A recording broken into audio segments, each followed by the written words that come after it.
Hey guys, welcome to mathematical wisdom. आज हम इस वीडियो में पढ़ने वाले हैं प्रोबेबिलिटी के बारे में। ये हमारी वीडियो का पहला पार्ट है।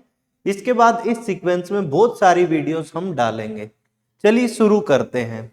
इस वीडियो में जो मेनली हम टॉपिक्स को कवर करेंगे उसमें सबसे पहले नंबर पे आता है मेरे पास ट्रायल। एक बारी इस ट्रायल को हम यहाँ से देख लेते हैं। ये पेन चूज कर लिया है मैंने। और पहले नंबर पे जो टॉपिक आता है वो ट्रायल है। ट्रायल किसको बोलते हैं? Random experiment, then outcome, then event, उसके बाद exhaustive events, then mutually exclusive events, उसके बाद इंडिपेंडेंट इवेंट्स। तो चलिए वन बाय वन हम सब टाइप की इवेंट्स को समझने का प्रयास करते हैं। तो सबसे पहले आता है मेरे पास ट्रायल। तो इस ट्रायल को समझने के लिए हम मान लेते हैं कि मैंने एक कॉइन को टॉस किया या फिर एक डाइस को रोल किया, या मैं कोई भी ऐसा एक्सपेरिमेंट करता हूं, कुछ भी किया जाए, चाहे मैं इस बोर्ड पे पेन चलाऊं, ये पेन चलेगा या नहीं चलेगा, इतनी सिंपल सी बात को भी मैं एक ट्रायल बोल सकता हूं। तो यहां पे जो डेफिनेशन लिखी गई है, single performance of well defined experiment is called trial. The experiment should be well defined, okay? उसके बाद आता है आउटकम। जैसे ही मैंने फ्लिपिंग ऑफ कॉइन बोला, सिक्के को उछाला गया, तो या तो हेड आएगा या टेल आएगा। कुछ कुछ लोग कहते हैं कि सर खड़ा आ गया, तो भाई ये राजस्थान में सिक्का नहीं उछाला गया है, ठीक है? पक्की जमीन पे उछाला गया है, वहां पे सिक्का खड़ा नहीं हो सकता। मिट्टी के अंदर ऐसे धस के खड़ा हो गया हो, नहीं। जो आउटकम होता है, this should be well defined, okay? जैसे डाइस को रोल किया तो मेरे पास आउटकम क्या आ सकता है? 1 आ सकता है, 2 आ सकता है, 3 आ सकता है, 4 आ सकता है, 5 आ सकता है, या फिर 6। मान लो मेरे पास एक डेक है 52 कार्ड्स का, मैंने उसके अंदर से कार्ड निकाल लिया। तो कार्ड निकालना क्या हुआ? मेरा ट्रायल। अब वो कार्ड आएगा क्या? हो सकता है एस ऑफ स्पेड आ जाए, हार्ट ऑफ क्लब आ जाए, या क्वीन ऑफ हार्ट आ जाए। तो ये सब क्या हो गए? उसके आउटकम्स हो गए। तो एक बार इस डेफिनेशन को देख लेते हैं। एग्जांपल्स तो हमने बहुत सारे देख लिए। The result of an experiment और ट्रायल इज कॉल्ड आउटकम। तो बेसिकली यही कह रहा है कि एक एक्सपेरिमेंट किया या ट्रायल किया, उसके जो जो पॉसिबल आउटकम्स थे उन सबको हम आउटकम बोल देंगे। क्या क्या हैपन हो सकता है। चलिए नेक्स्ट पॉइंट पे मूव करते हैं। Random experiment. तो रैंडम एक्सपेरिमेंट बेसिकली क्या होता है कि मैं कोई भी एक्सपेरिमेंट करूं। जैसे मैंने 2-3 एग्जाम्पल लिए थे, इन्हीं एग्जाम्पल्स की मदद से इसको भी समझने का प्रयास करते हैं। Flipping of coin. जैसे ही मैंने इस सिक्के को उछाला, दिस इज माई कॉइन, और सिक्के को उछाला, तो आपने कहा या तो सर हेड आ जाएगा या फिर टेल आ जाएगा। तो ये जो हेड या टेल है, ये इसके आउटकम है। फ्लिपिंग ऑफ कॉइन एक ट्रायल हुआ, और ये एक रैंडम एक्सपेरिमेंट होगा या नहीं होगा, ये इस बात पे डिपेंड करेगा। क्या हम पहले से प्रेडिक्ट कर सकते हैं कि हेड आएगा या टेल आएगा? यू विल से सर ऐसे कैसे बता देंगे हम कि हेड आएगा या टेल आएगा? जब आउटकम का पता होने के बावजूद भी हम ये ना बता पाए कि आएगा क्या, तो उस केस में उस एक्सपेरिमेंट को बोला जाता है रैंडम एक्सपेरिमेंट। बचपन में आप सब लोगों ने लूडो तो जरूर खेला होगा, और लूडो के अंदर एक इस तरह की डाइस बनी होती है, और इस डाइस पे नंबर्स लिखे होते हैं मेरे पास 1 to 6। तो जैसे ही मैं इस डाइस को रोल करूंगा, तो जो ये टॉप फेस है, यहाँ पे जो ये टॉप फेस बना हुआ है, इस टॉप पे मेरे पास 1 आ सकता है, 2 आ सकता है, 3 आ सकता है, 4 आ सकता है, 5 आ सकता है, या फिर 6 आ सकता है। कोई आके मुझे बोला कि पहले बताओ क्या आएगा, तो मैंने कहा 6 आएगा। मैंने रोल किया, 6 तो नहीं आया। बात तो गलत हो गई। मुझे पता तो था 1 से लेके 6 तक कुछ भी आ सकता है, लेकिन 6 तो नहीं आया। तो ये एक्सपेरिमेंट कैसा हुआ? रैंडम। चलिए एक बार इसकी डेफिनेशन को भी समझ लेते हैं। If the outcome is not unique. Outcome कैसा नहीं होना चाहिए? यूनिक नहीं होना चाहिए। ये शोले मूवी वाला सिक्का नहीं चलेगा यहाँ पे कि सिक्का उछाला, दोनों साइड में हेड बना हुआ है, इस साइड से देखा हेड है, इधर से देखा तब भी हेड है। तो ये बाइज्ड कॉइन की पहचान है, बंधे हुए सिक्के की पहचान है। This is not a random experiment, जब किसी सिक्के पे दोनों साइड हेड हो जाए। तो रैंडम एक्सपेरिमेंट में क्या कह रहा है, आउटकम इज नॉट यूनिक, एक से ज्यादा पॉसिबल आउटकम्स यहां पे होने चाहिए, but may be any one of the possible outcome, the experiment is called random experiment. इस लैंग्वेज का ये मतलब है कि जब भी हमने एक्सपेरिमेंट किया, एक से ज्यादा पॉसिबल आउटकम है, लेकिन वो आएगा क्या, उन पॉसिबल आउटकम में से कोई भी एक आउटकम आ जाएगा, but we can't predict that. Okay, next point पे मूव करते हैं। यहां पे आता है इवेंट। इवेंट क्या होता है कि जैसे मैं मान लो मैंने एक सिक्के को उछाला, या तो हेड आया या फिर टेल आया।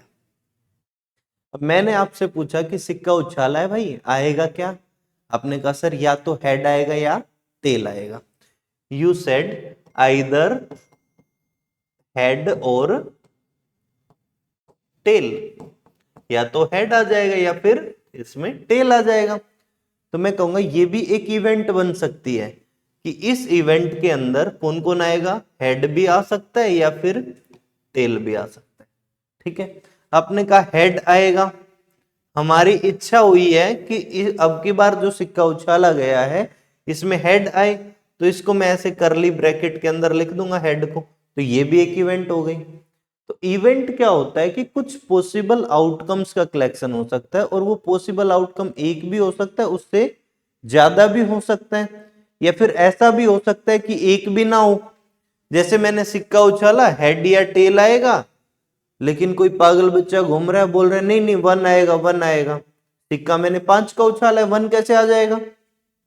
तो यहां पे एक ऐसी भी इवेंट पॉसिबल हो सकती है जिसमें कोई भी पॉसिबल आउटकम्स में से आए ना। तो ऐसी इवेंट को हम क्या बोलेंगे कि एम्प्टी सेट बनता है, और इम्पॉसिबल इवेंट बोलते हैं जो कभी हो ना सके। ठीक है, नेक्स्ट आता है मेरे पास एग्जॉस्टिव इवेंट्स। एग्जॉस्टिव इवेंट, ये जो वर्ड बना है ये एग्जॉस्ट से बना है।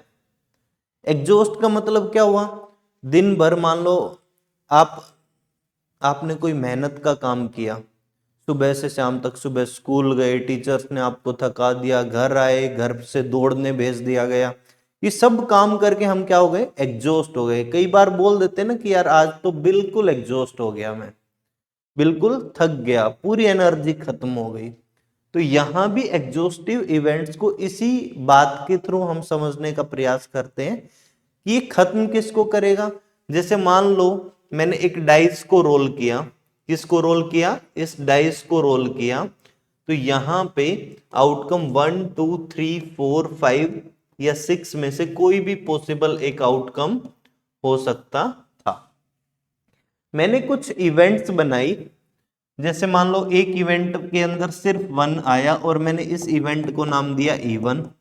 एक इवेंट था जिसके अंदर मेरे पास 1 2 3 आ गया। एक इवेंट E3 था जिसके अंदर 2 3 4 5 आ गया, और एक इवेंट था E4 जिसके अंदर 5 एंड 6 आ गया। मान लो कि ऐसा मेरे पास हुआ, मैंने 4 इवेंट्स यहां पे बना दिए।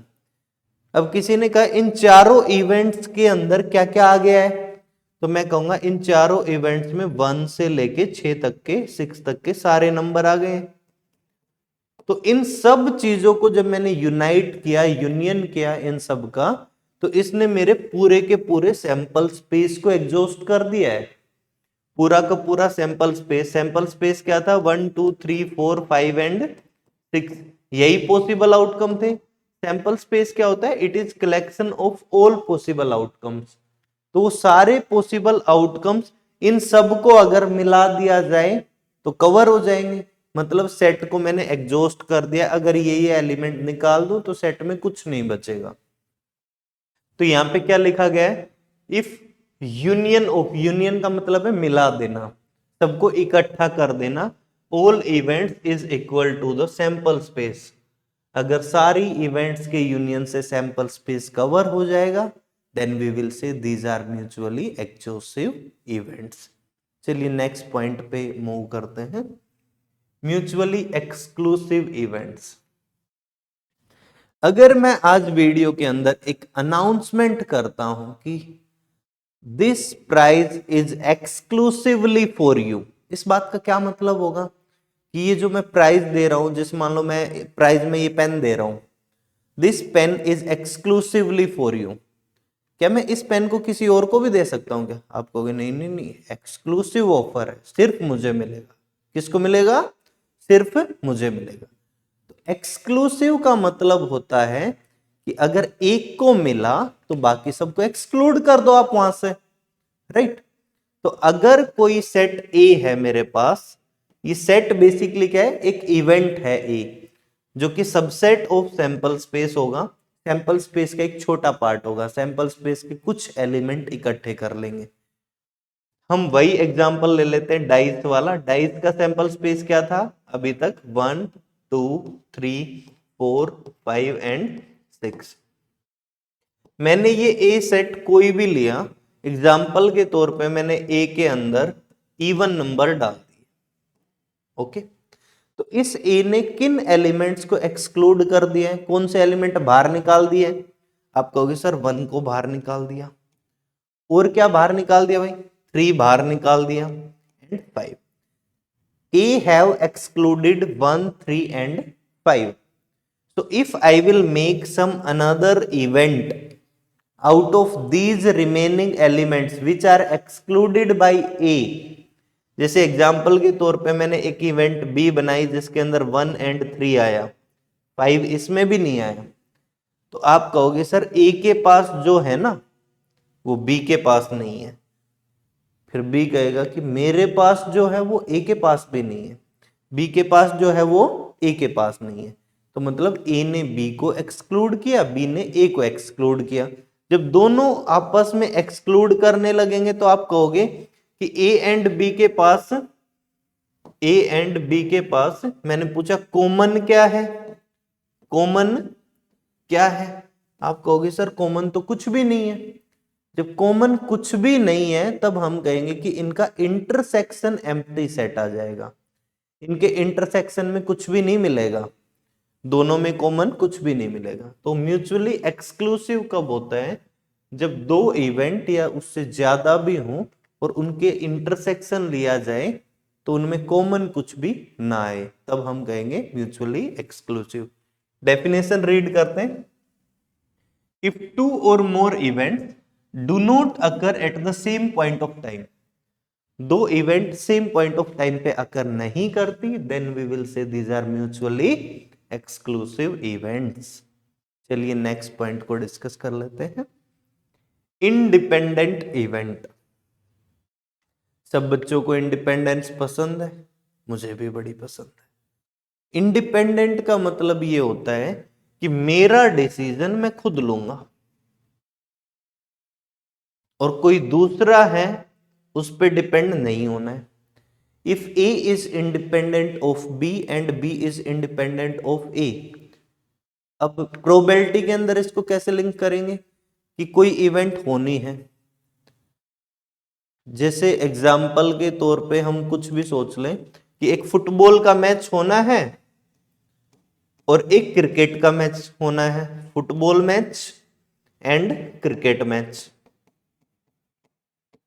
और इन दोनों का ग्राउंड है वो अलग अलग जगह पे बना हुआ है। तो क्या मेरे फुटबॉल का मैच होना क्रिकेट वाले मैच पे डिपेंड करेगा? अलग अलग टीम, अलग अलग प्लेयर्स, अगर कोई भी प्लेयर कॉमन नहीं है तो इनका अगर खेलना एक दूसरे से इफेक्ट ना आए तब हम कहेंगे कि ये इंडिपेंडेंटली प्ले कर पा रहे हैं। तो दो इवेंट्स को हम इंडिपेंडेंट कब कहेंगे? If happening of one event does not depend on the other. जैसे मैंने यहां पे बोला फुटबॉल का मैच करवाना है, अगर ये क्रिकेट वाले प्लेयर्स में कुछ कॉमन हुए तो वो क्रिकेट वाले नहीं खेल पाएंगे, तो वो डिपेंड कर गया। अगर वो आपस में खेल पा रहे हैं, मतलब इनमें कुछ भी कॉमन नहीं है, फुटबॉल वाले अपना अलग से मैच कंडक्ट करा पा रहे हैं और क्रिकेट वाले अलग से, तो हम कहेंगे कि ये इंडिपेंडेंट इवेंट्स है। तो एक बारी यहां पे भी पढ़ लेते हैं। If the occurrence of one event do not affect the chance of happening, chance of occurrence of the other event, then we will say events are independent events. Hope आपको ये सारी बातें समझ आ गई होंगी. Thanks for watching. Please like, share and subscribe.